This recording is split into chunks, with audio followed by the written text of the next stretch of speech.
Additional aids and services are available to individuals with disabilities.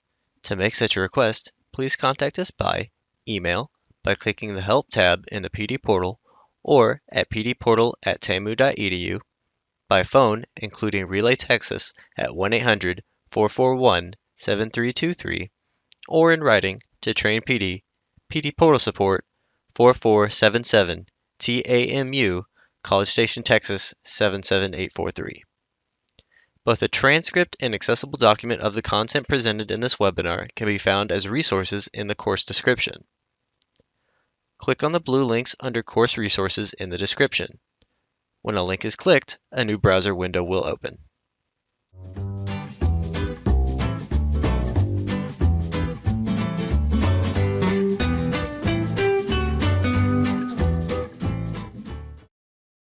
Welcome to TABE 1314 in Class E, C, and D Remote Test Administration Training. So thanks for joining. And without further ado, my name is Olga Escamilla, and I am the Training Capacity Coordinator, and I am on the TOT team, which is Training of Trainers team, with Paula Bauer. Paula Bauer is here to assist. She is our co-host today. So thanks for joining. And without further ado, I'm going to turn it over to Chastity. And we're going to get started because we have a lot of information to cover and not a lot of time to do it. So thank you. Chastity, take it away. Thank you. My name is Chastity Wright, and I am the Assessment Solutions Consultant for TABE and TABE Class E. I am conducting the TABE 13, 14, and Class E, C, and D Remote Test Administration Training. The good news is that not a lot has changed with our remote test administration. It's going to remain exactly the same from 11 and 12 and Class E forms A and B. So it'll look very similar. However, we haven't done the training in a couple of years, so it's time to do a refresh. And in today's training, we will do an overview of the Insight platform. We will review remote locator testing, as well as remote proctoring review based on the examiner's experience and the student experience. And then we'll look at what happens after the testing process is complete. And I will stop probably about halfway through the presentation to answer any questions. And then again at the end of the presentation. I just want to ensure that we get through all the content today so that you guys are ready to go with remote proctoring. So as far as TABE remote testing options go, we do offer our TABE locator test for remote testing, and it does not have to be proctored. That is the stand-alone locator. I'm not referring to the auto locator. We'll get into the auto locator process here in a moment. The TABE locator assessment can be non-proctored. And then we have our proctored exams remotely, and that includes our TABE 13 and 14 assessment, as well as our Class E, C, and D, and the auto locator. So all of those exams are proctored via the web conferencing platform of your choice. We do offer remote proctoring via ProctorU. That's a third-party service. There is a fee involved with that, but today's training is going to be based on remote proctoring through the Insight platform using your program's web conferencing platform of choice. TABE Online remote proctoring or remote testing is designed for our existing TABE Online users, as well as our TABE Class C Online users. So if you are new to TABE Online or to TABE Class E Online, it is a requirement that you are trained on the platform before you start utilizing remote testing. Just ensure if you are new to the online platform, whether it be TABE or TABE Class E, that you become familiar with that platform before you attempt to do any kind of remote proctoring or testing. We do have 2 guides for remote testing listed on our tabetest.com website. Those of you that are not familiar with tabetest.com, it is our public website, and we have a wealth of information listed on that site under our resources tab. I will navigate out there here in a minute so that you know exactly how to access the resources tab. But under that resources tab, you'll find the TABE examiner instructions for remote testing, as well as the TABE student instructions for remote testing. Again, before you begin remote testing, you should be familiar with both of these documents. We're going to go through the examiner site today. Those instructions, you will be familiar with the instructions after today's training, but just as a guideline, or if anyone new is coming into your program, those are posted on tabetest.com. I will tell you, if you go out there today, when we navigate out there today, our instructions unfortunately still reference 11 and 12. They are in the process of being updated. So I'm hoping by July 1 that the instructions will be updated and reference 13 and 14 and Class C, C, and D versus the 11 and 12. But as I mentioned earlier, the process does not change. So the instructions are still valid at this point in time. Let's talk about system requirements for remote testing as it relates to test administrators.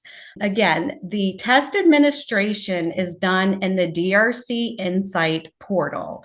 So in order to do remote testing, you have to have an account in the DRC Insight portal. It doesn't change the way that you're setting up the test sessions within the portal. So it's set up just like you would set up test sessions if you were administering an on-site exam. The test administrator also needs to have access to a web conferencing software. So again, we do not tell you which program you need to utilize. So you will choose that as a program.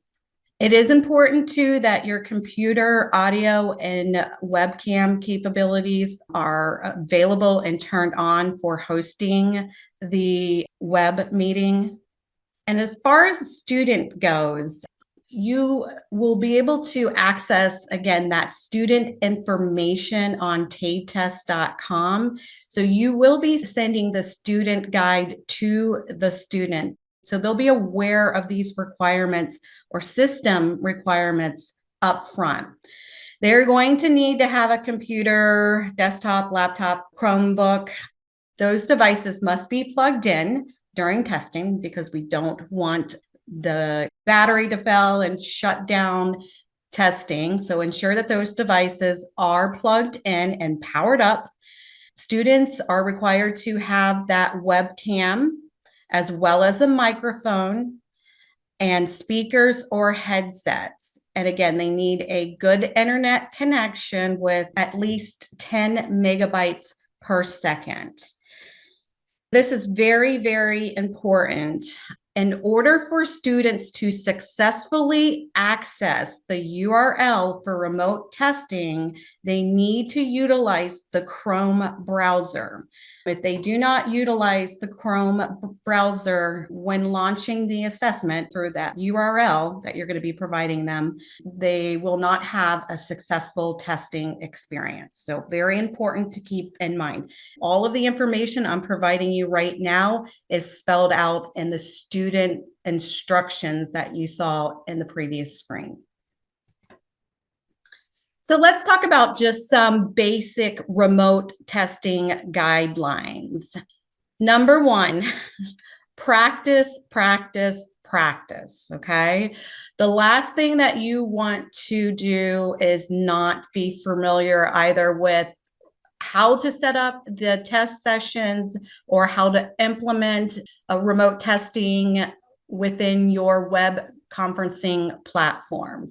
So it's super important to ensure that you're practicing, either doing practice sessions with students or colleagues, and we'll walk through an example of a practice session here in a minute. Also, before you start administering or implementing remote testing or remote proctoring, ensure that it is approved, which it is approved in the state of Texas, so you are good to go there. The test examiner must be trained and familiar with using TABE Online and TABE Class C Online. They also must be trained on the platform that they're utilizing. So whatever web conferencing platform that your program uses, the test examiner must be very familiar with that platform. Some of those possible options are Zoom, WebEx, Google Meet, Teams, Skype, GoToMeeting. Those are just suggestions. You can utilize whatever web conferencing platform works best for you. If you are new to remote testing, it is recommended that you limit proctoring to 5 students per web conferencing session.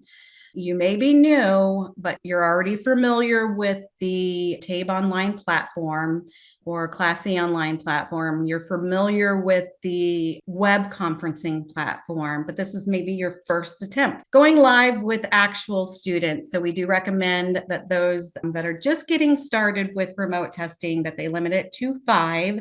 And then once you become more seasoned and you're feeling confident, we do suggest that you cut the student limit at 15 for each of those web conferencing sessions. You must have computer audio and webcam capabilities. Both the examiner and student needs to have those capabilities. And all tests must be proctored, okay? I did mention earlier that DRC allows remotely administering the TABE 13 and 14 and Class C and D locator only. That's the standalone locator. That does not include the auto locator in an unproctored environment, but test administrators will definitely need to consult with their state or program policies to ensure this option is allowed. So DRC can provide suggestions all day long, but again, you'll want to double check your state policy to ensure that administering the locator unproctored is acceptable. Process for remote locating. I'm just going to reiterate this. This is for the standalone locator within the DRC Insight portal. Standalone locator for 13 and 14, and that standalone locator for C and D.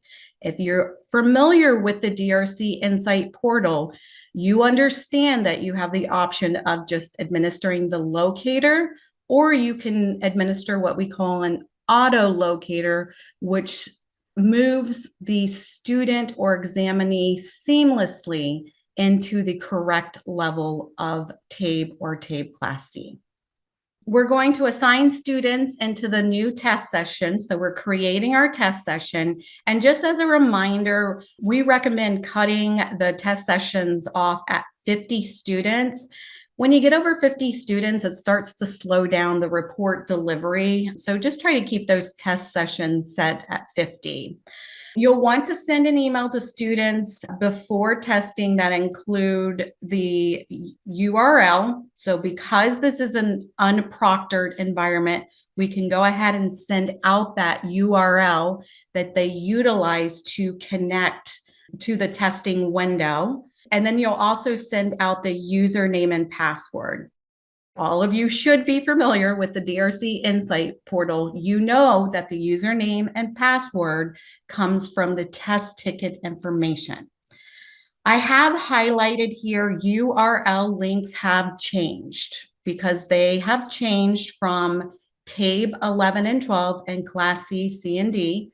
If you have been remote testing, you know that URL provided the link for both TABE 11 and 12 and Class C, A, and B. We now have separate links for Class E, C, and D, and TABE 13 and 14. Those links are located within the DRC Insight portal under general information. I will navigate out there here in a minute and show you exactly where those links are. We don't like to send them through the chat window and things of that nature because they technically are secure links, secure testing links. So we want to treat them just like we would secure testing material. With that being said, I did want to mention remote proctoring only applies to online testing. In no circumstances would you be allowed to remote proctor a paper and pencil exam. Because of course, as you know, that would require you sending the student secure testing materials. There's no way to determine what they're doing with those testing materials, even if you're watching them take the assessment through a web conferencing platform. I know that's probably common knowledge, but I just wanted to make sure I did state that. The new students to TABE are encouraged to complete the online tools training. All of you that are familiar with our tabetest.com website know that the online tools training is available on our public website.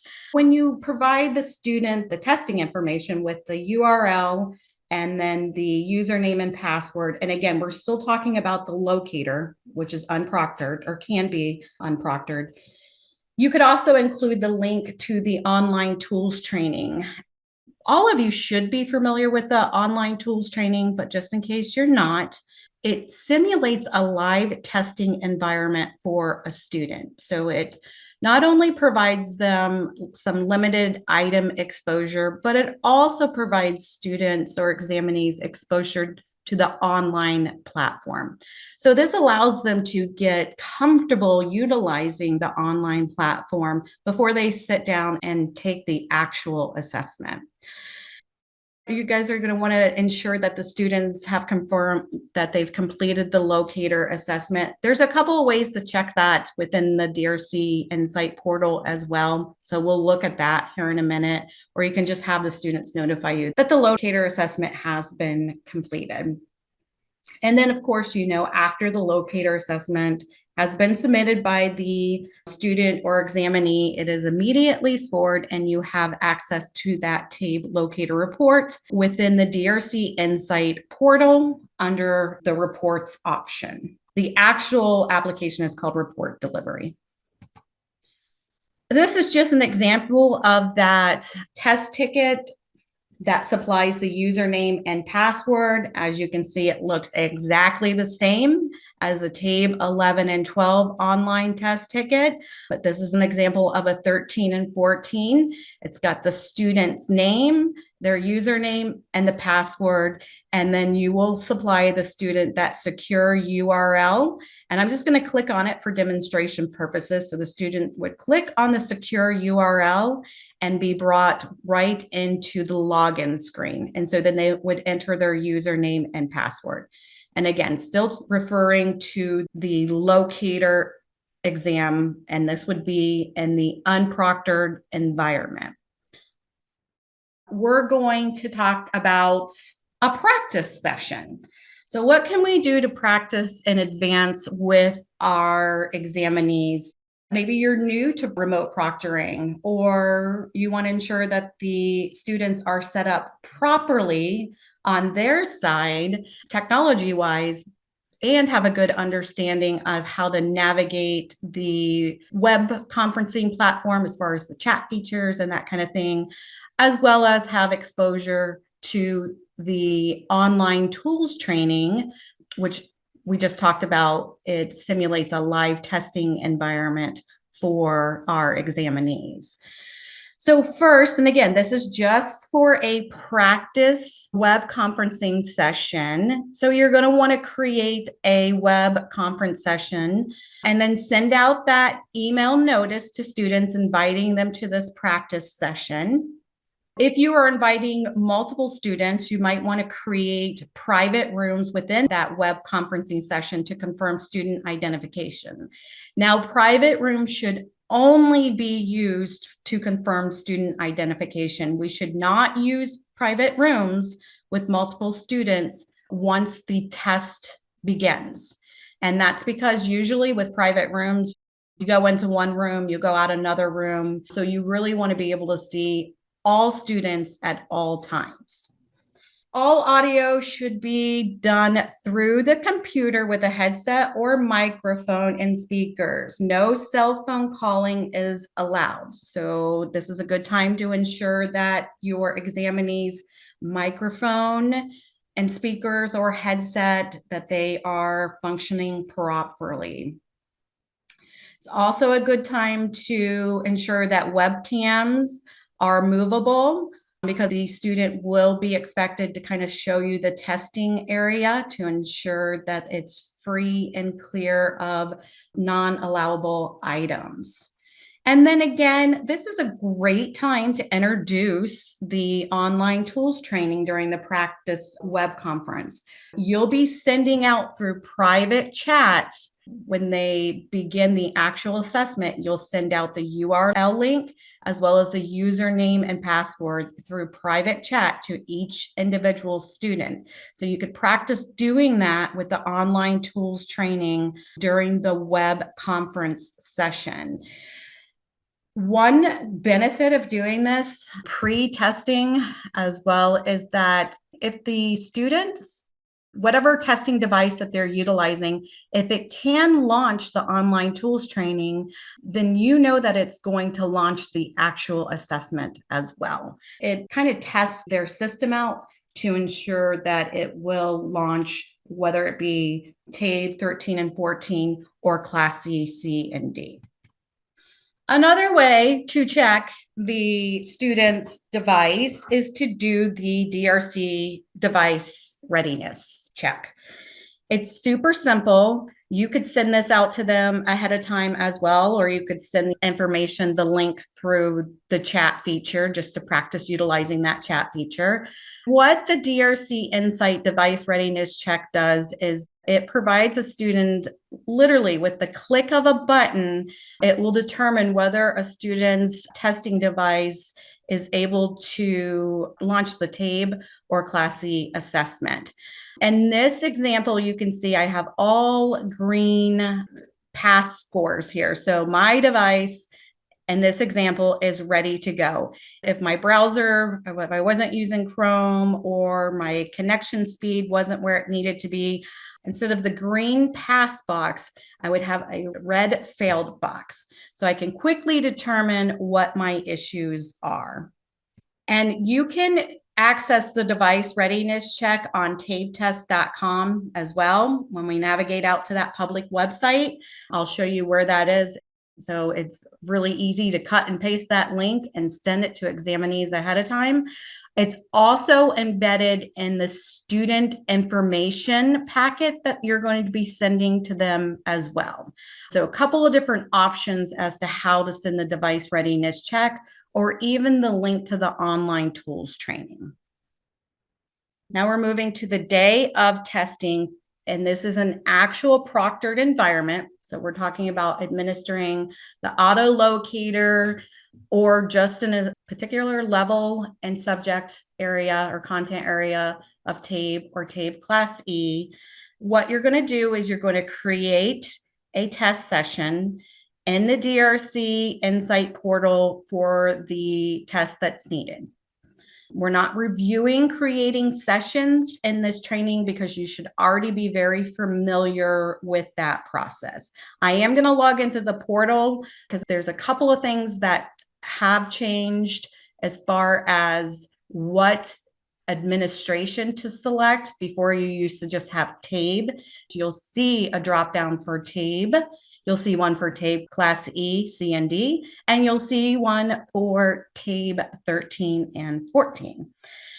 Okay, so once you've got that session created, you're going to register students in the correct test session. And again, we're keeping it to a max of 15 students per session. If you are comfortable with proctoring, if you are brand new to remote proctoring, we want to limit it to 5. You'll send out a notice or an email to students inviting them to the test session. So you will invite them to the web conferencing, but what are we not supplying? We are not supplying the username and password in the email. We do that through private chat once they've entered the web conferencing session. That's important to remember. If we give them the URL and the username and password ahead of time, we have no control over when they access that assessment. So we want to make sure we don't give that information until they actually log into the conferencing session. Also in the email, you're going to provide that student information packet that you saw. I think it was the third slide I presented during our training. And you'll get that information off tabetest.com. We'll navigate out there here in a minute. You'll want to provide them with those instructions up front. If you're not going to do a practice session with them, you could also link the online tools training in that email as well. So it's customizable. The only thing that you're not putting in there is that secure URL and the login information from the test ticket. Again, if required, you want to create those private rooms in that conferencing session to confirm your student identification. If you're not creating the private rooms and you're checking identification, just make sure that the students if they're showing, something that has their address or student ID or something like that, that is covered up and just their name and photo is what is displaying in a group setting. So then once students are connected and your IDs are confirmed, you can review your program's web conferencing platform with the student, walking through how to use the mute function, the chat function, and the camera. And then again, I've already said this, but it is important that all audio should be done through the computer with a headset or microphone and speakers. You cannot project audio through a cell phone. And we already talked about that the webcams need to be movable so that you as a proctor are able to review the testing area as free of those non-allowable items. Once you verify the student's testing area is good to go, then you can put in the private chat the individual test ticket information and that testing URL. Do not email username, passwords, and URL to the student. Also, all proctoring should be done from that public session with all connections on mute. I did mention you can create those private breakout rooms for identification purposes only, but once testing begins, it all should be done from the public session. And then this is important too. Proctors are required to also have the Insight testing window open during proctoring. And this is because if you see that a student, they were cheating on the test, they're having some technology issues, whatever the situation might be, you can easily log in to the testing window and it will stop the assessment for that particular student because two people are not permitted to log into one test session. Whoever logged in first, it would stop their test session immediately. So in order to address situations like that quickly, just ensure that Insight testing window is open during proctoring. As individuals complete the assessment, they are permitted to leave the web conferencing session, and they should communicate privately with the proctor and not send out a group message so they aren't disturbing the rest of the group.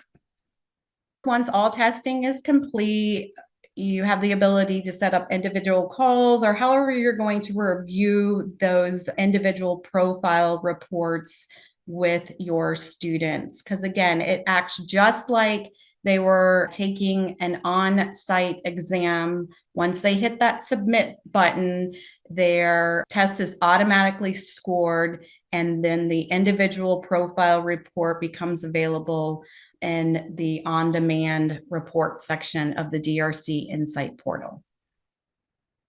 Do they need the extension? No, do not need the Chrome extension any longer.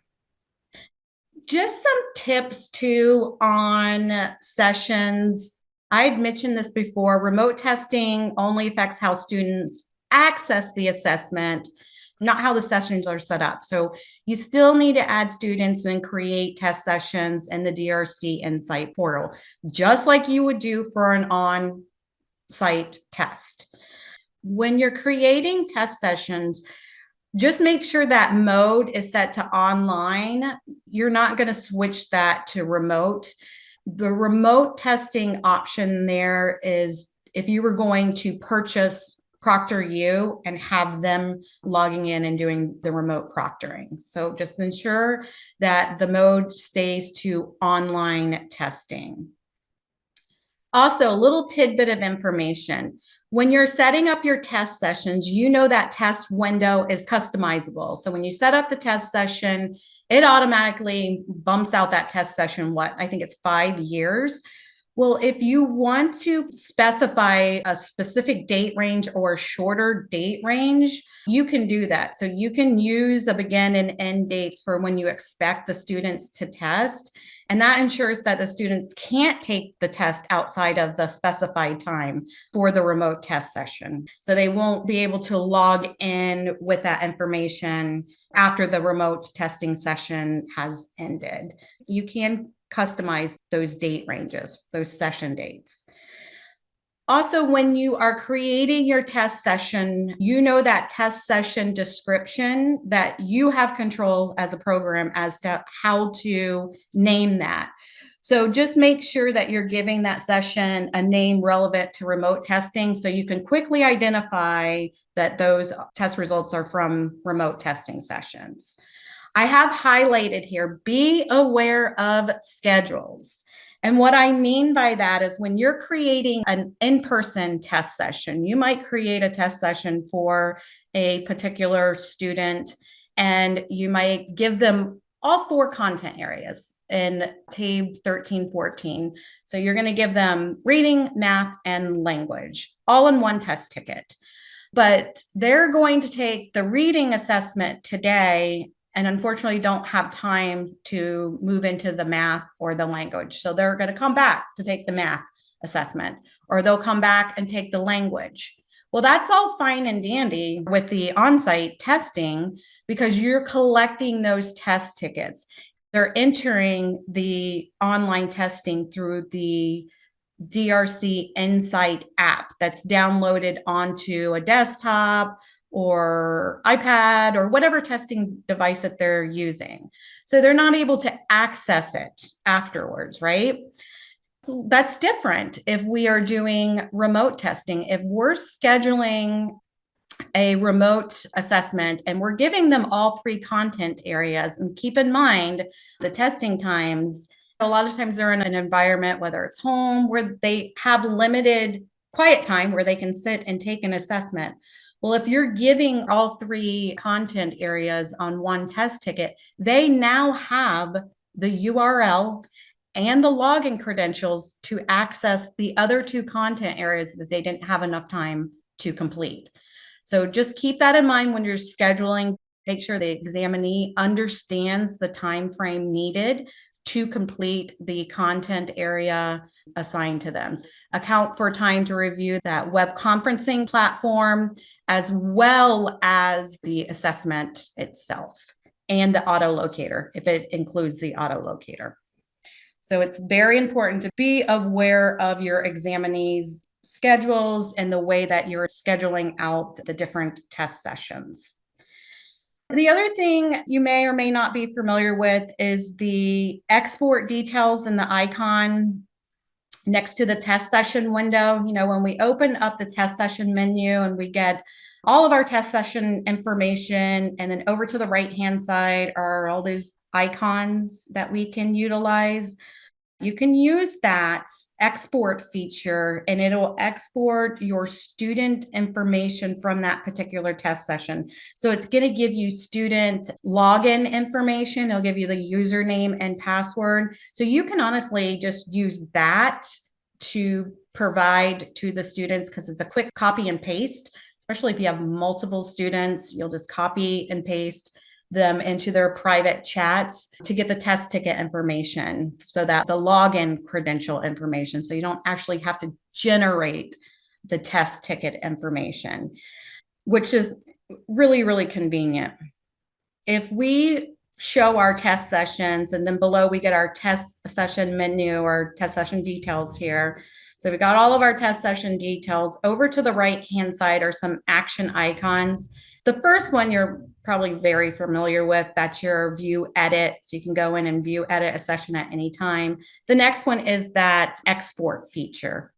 And you can also use the export feature to confirm that students have completed their assessment. Remember before when I said that we needed to confirm with our students that they had completed the locator so that you could go in and get those results? You can actually confirm that right through this action feature as well. It will confirm that they completed it does timestamp it. So it has the date started and date completed as well.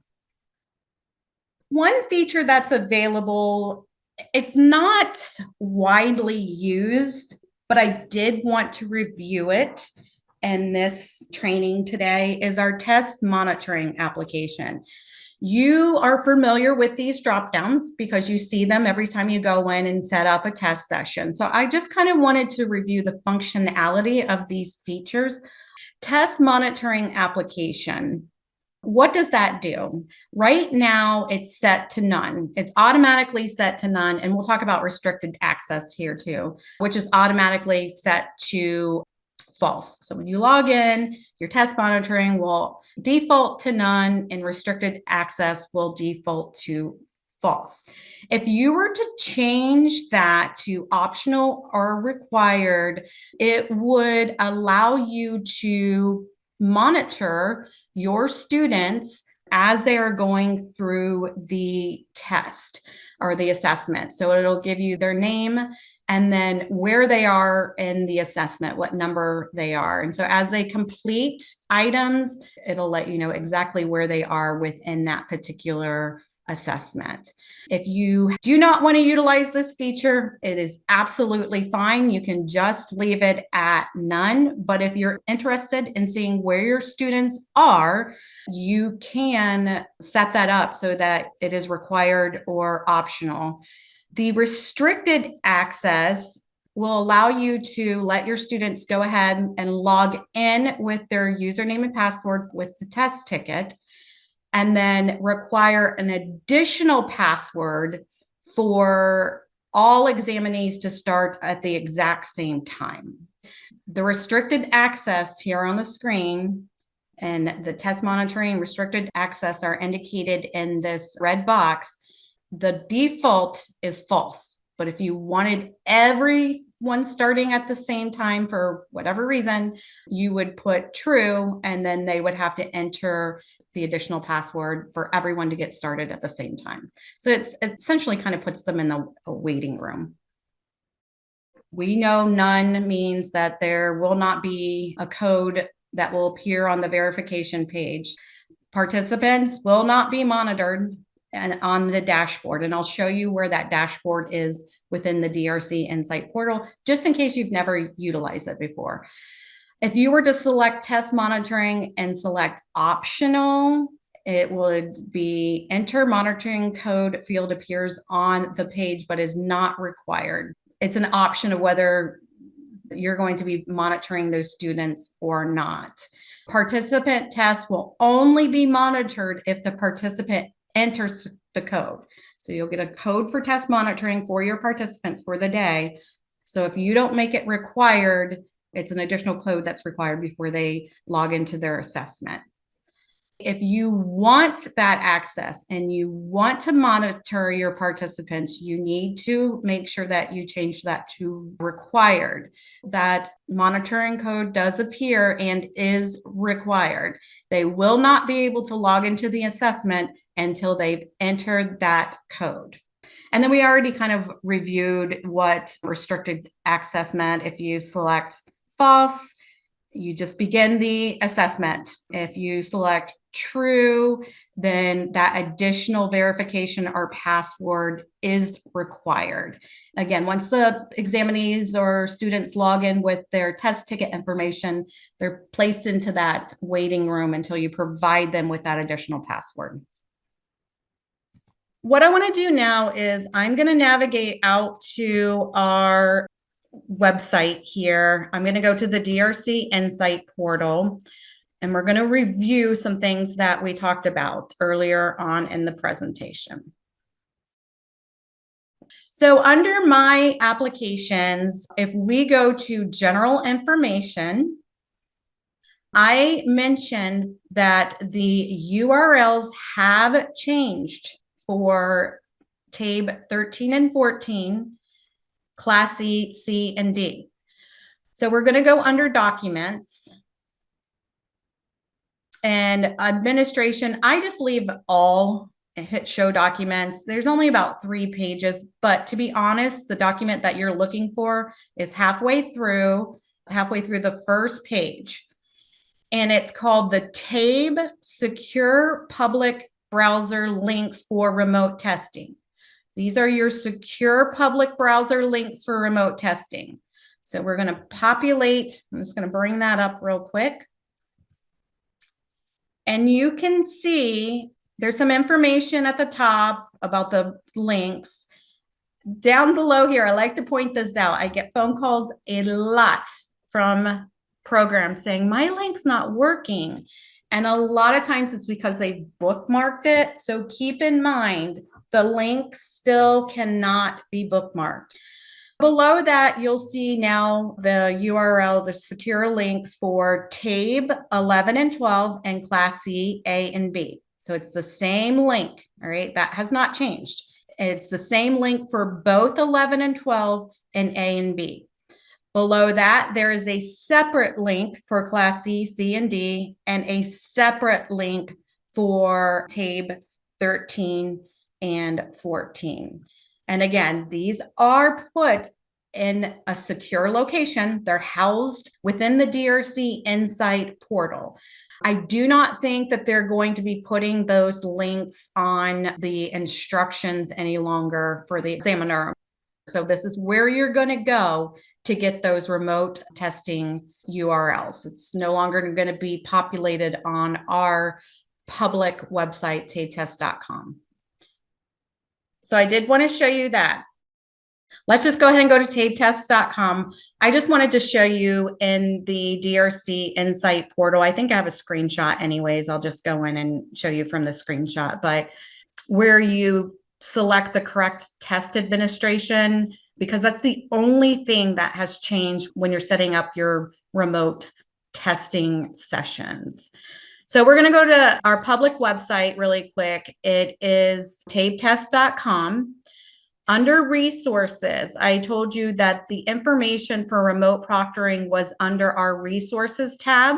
I also told you the link for our online tools training was within that resources tab as well. So we're going to take a peek at the TABE remote proctoring first. Within that link are additional options that you can select. So we have our remote proctoring options. You already know what those are as far as either you doing it with your own web-based conferencing program or you utilizing ProctorU. And then we have the remote testing instructions for the student and the examiner. So they're located right on tabetest.com. These are the student instructions that need to be emailed to the student with the web conferencing information. Let's go back to the resources tab. And then all the way at the bottom is our link to the And I don't think hopefully it might be showing on yours, but it's not coming up on mine. It's the link to our online tools training. So that link can be sent ahead of time to students. And again, keep in mind that that simulates a live testing environment for your students. I'm going to sign back into the DRC Insight portal one more time.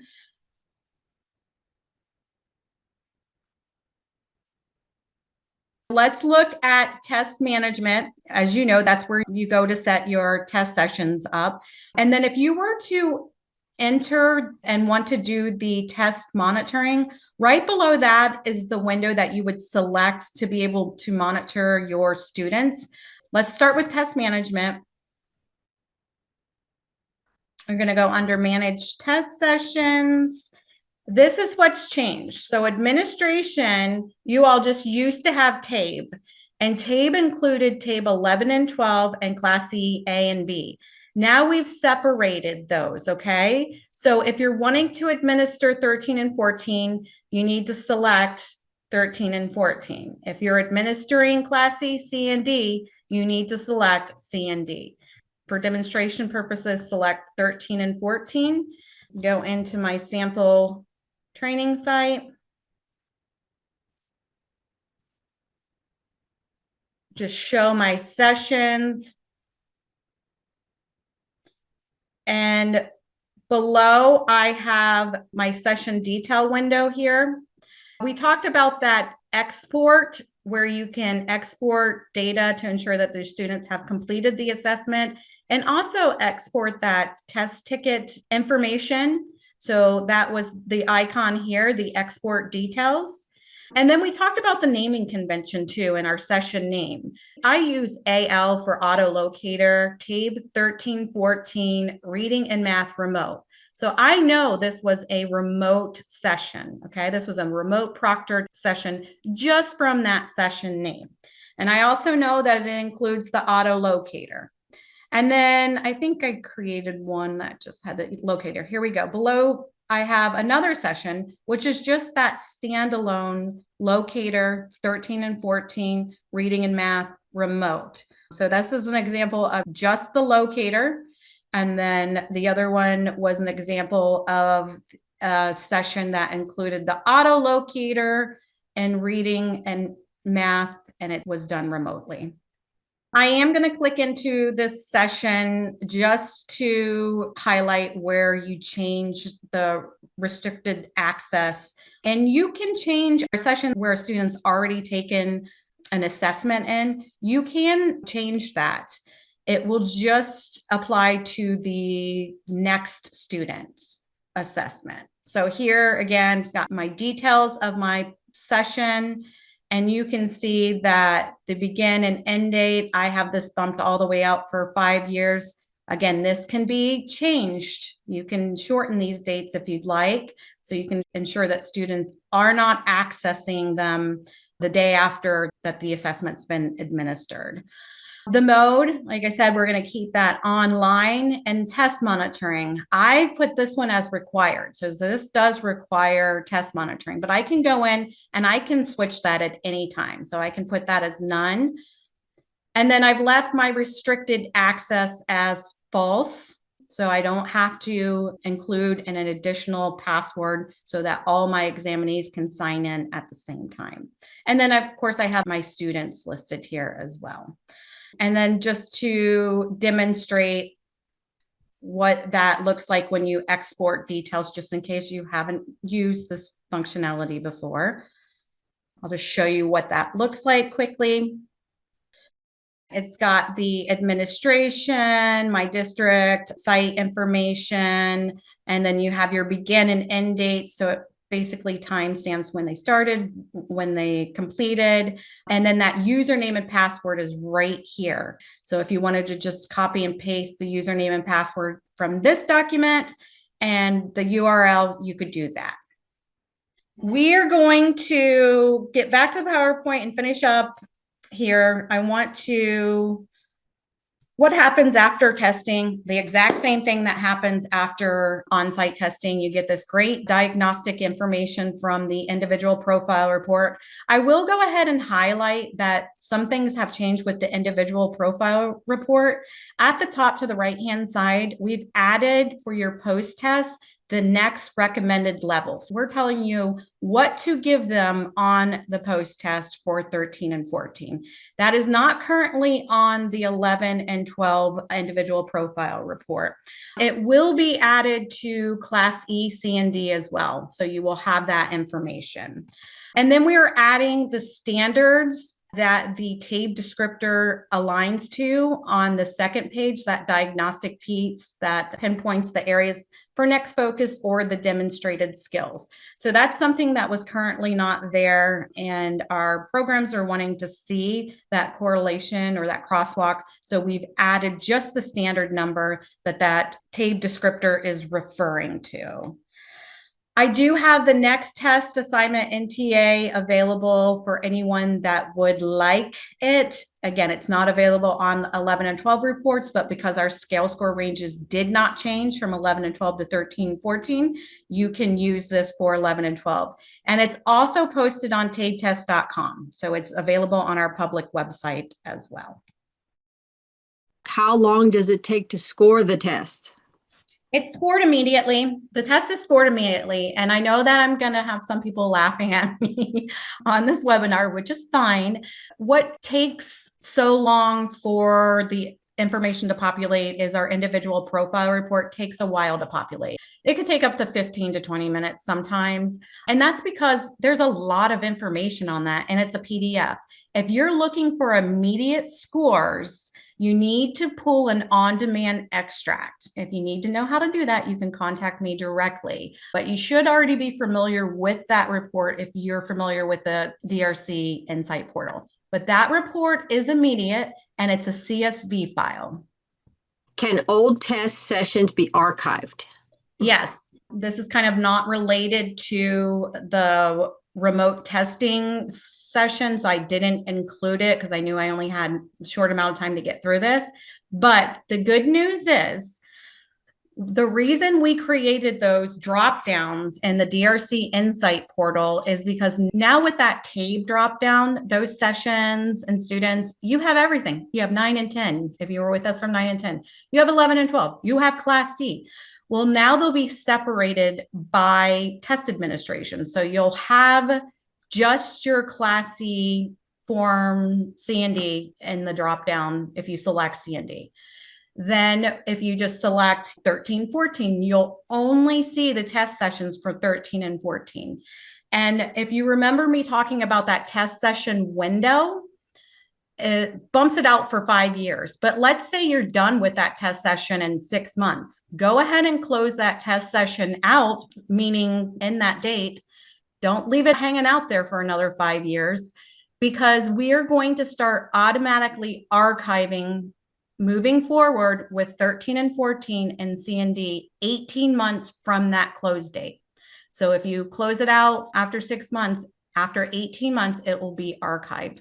We attempted to do that. If you guys have been with me for a while, you know I probably promised that to anyone that's on this call that we were doing that a couple of years ago, but there was so much information in that TABE administration selection that we attempted to do it over the weekend to not impact testing, and there was no way. The system just bogged out.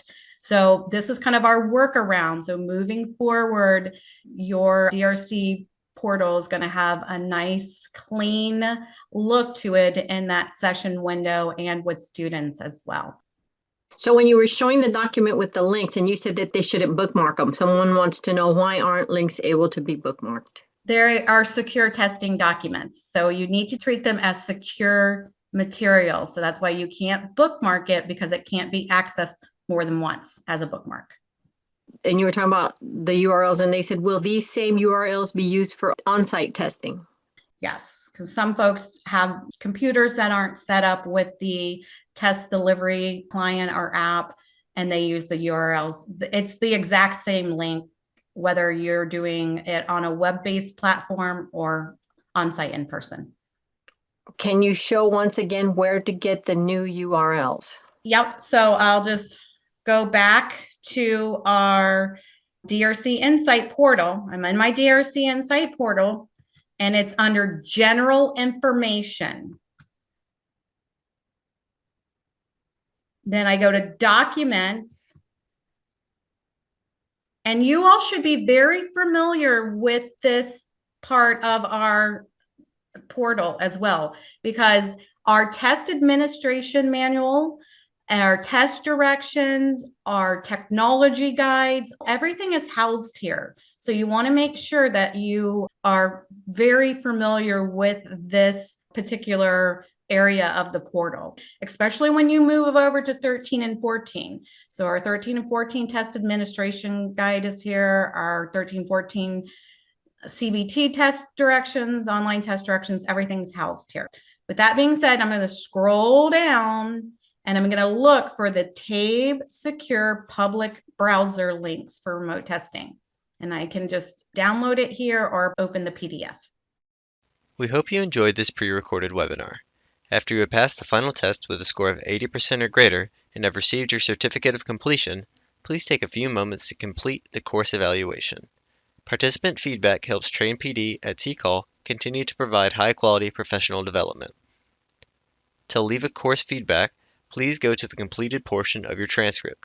To do this, hover over the My Learning tab and select View Your Transcript. Click on the drop-down arrow next to the word Active and select Completed. Then, click Evaluate in the drop-down menu next to the course you just completed. Please note that your feedback is greatly appreciated.